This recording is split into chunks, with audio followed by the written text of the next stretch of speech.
Yadgir AG ನ್ಯೂಸ್ಗೆ ಸ್ವಾಗತ. ದಿನಾಂಕ 14/1/2026 ಯಾದಗಿರಿ ಜಿಲ್ಲೆಯ ಮೈಲಾಪುರ ಗ್ರಾಮದ ಮೈಲಾರಲಿಂಗೇಶ್ವರ ಜಾತ್ರೆಯಲ್ಲಿ ಯಾದಗಿರಿ ಜಿಲ್ಲಾ ಕಾನೂನು ಸೇವೆಗಳ ಪ್ರಾಧಿಕಾರದ ವತಿಯಿಂದ ಉಚಿತ ಕಾನೂನು ಸಲಹಾ ಕೇಂದ್ರವನ್ನು ಪ್ರಾರಂಭ ಮಾಡಲಾಗಿದೆ.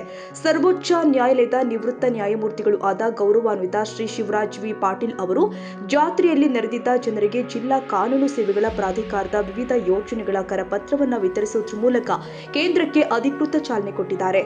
ಜಾತ್ರೆಯ ಅಂಗವಾಗಿ ಜನಸಾಮಾನ್ಯರಲ್ಲಿ ಕಾನೂನು ಅರಿವು ಮೂಡಿಸುವ ಉದ್ದೇಶದಿಂದಾಗಿ ಪ್ರಧಾನ ಜಿಲ್ಲಾ ಮತ್ತು ಸತ್ರ ನ್ಯಾಯಾಧೀಶರು ಹಾಗೂ ಅಧ್ಯಕ್ಷರು ಜಿಲ್ಲಾ ಕಾನೂನು ಸೇವೆಗಳ ಪ್ರಾಧಿಕಾರ ಯಾದಗಿರಿ ಶ್ರೀ ಮರುಳ ಸಿದ್ದರಾಧ್ಯ ಎಚ್ಜೆ ಅವರ ನಿರ್ದೇಶನದಂತೆ ಈ ಉಚಿತ ಕಾನೂನು ಸಲಹಾ ಕೇಂದ್ರವನ್ನು ಪ್ರಾರಂಭಿಸಲು ಯೋಜನೆ ಮಾಡಲಾಗಿತ್ತು. ಈ ಸಂದರ್ಭದಲ್ಲಿ ಜಾತ್ರೆಯಲ್ಲಿ ಸೇರಿದ ಜನರಿಗೆ ಎನ್ಎಎಲ್ಎಸ್ಎಯ ವಿವಿಧ ಯೋಜನೆಗಳ ಕರಪತ್ರಗಳು ಹಾಗೂ ಕೆಎಸ್ಎಲ್ಎಸ್ಎ ಇಂದ ಪ್ರಕಟವಾದ ಪುಸ್ತಕಗಳನ್ನು ವಿತರಣೆ ಮಾಡಲಾಗಿದೆ.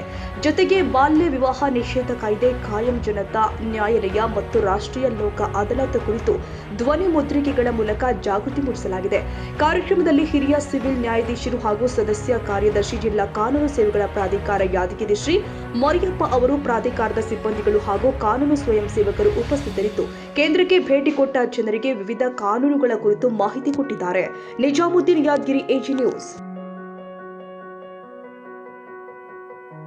ಕನ್ನಡಿಗರ ಮೆಚ್ಚಿನ ನಿಮ್ಮ ಎಜೆ 24/7 ನ್ಯೂಸ್ ಕನ್ನಡ ವಾಹಿನಿ ಇದೀಗ ಟಿವಿಯಲ್ಲಿ ಲಭ್ಯ.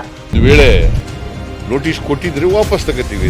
ಇವತ್ತು ವಕ್ಫ್ ಪ್ರಾಪರ್ಟಿ ಅಂತೇಳಿ ಬರ್ತದೆ ಅಂತ ಹೇಳಿದ್ರೆ ರೈತರು ಬೀದಿಗೆ ಬಂದ್ರೆ ಏನ್ ಮಾಡ್ಬೇಕಾಗತ್ತೆ?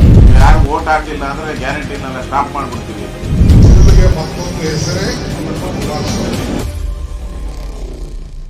ಕರ್ನಾಟಕ ಮತ್ತು ದೇಶ ವಿದೇಶ 360 ಡಿಗ್ರಿ ಸುದ್ದಿ ಹಾಗೂ ಉತ್ತರ ಕರ್ನಾಟಕ, ಬೆಳಗಾವಿ, ಬಾಗಲಕೋಟೆ, ಧಾರವಾಡ, ಹಾವೇರಿ, ಗದಗ, ಬಿಜಾಪುರ ಜಿಲ್ಲೆಯ ಕ್ಷಣ ಕ್ಷಣದ ವಿವರವನ್ನ ಪಡೆಯುವುದಕ್ಕೆ ಎಜೆ 24/7 ನ್ಯೂಸ್ ಕನ್ನಡ ವಾಹಿನಿಯನ್ನ ಲೈಕ್ ಮಾಡಿ, ವಿಡಿಯೋಗಳನ್ನ ಶೇರ್ ಮಾಡಿ, ಕಮೆಂಟ್ ಮಾಡುವ ಮೂಲಕ ನಮ್ಮ ವಾಹಿನಿಗೆ ಸಹಕಾರ ನೀಡಿ ಮತ್ತು ಚಾನೆಲ್ ಅನ್ನ ಸಬ್ಸ್ಕ್ರೈಬ್ ಮಾಡಿ.